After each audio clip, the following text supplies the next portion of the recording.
হচ্ছে সমৃদ্ধ ভারত। আমরা সবাই মিলে এখানে কিছু গাছপালা লাগিয়েছি, যেমন কি ঔষধি গাছ, পাতাবাহার গাছ ও ফুলের গাছ।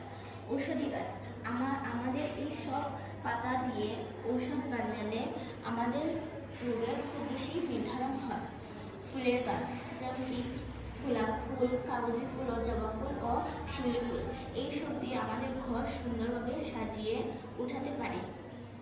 ফলের গাছ যেমন কি কমলা গাছ, তেঁতুল গাছ, কাঁঠাল গাছ ও আম গাছ, এইসব আমাদের খুব বেশি ব্যবহার করা উচিত, কারণ কি এইসব আমাদের লোকাল ফুড।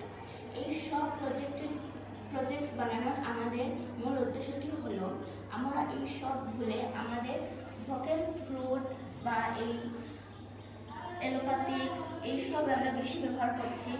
এইসব ব্যবহার না করে আমাদের ভারতীয় জিনিস ব্যবহার করা উচিত। এই ঔষধি গাছ আমরা এখন ব্যবহার না করে আমরা এলোপ্যাথিক ঔষধ ব্যবহার করছি।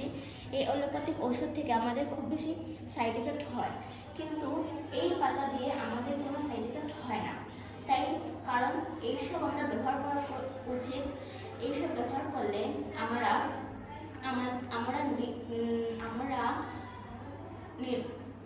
আমাদের দেশ সমৃদ্ধ হবে, আমরা বিকশিত হব।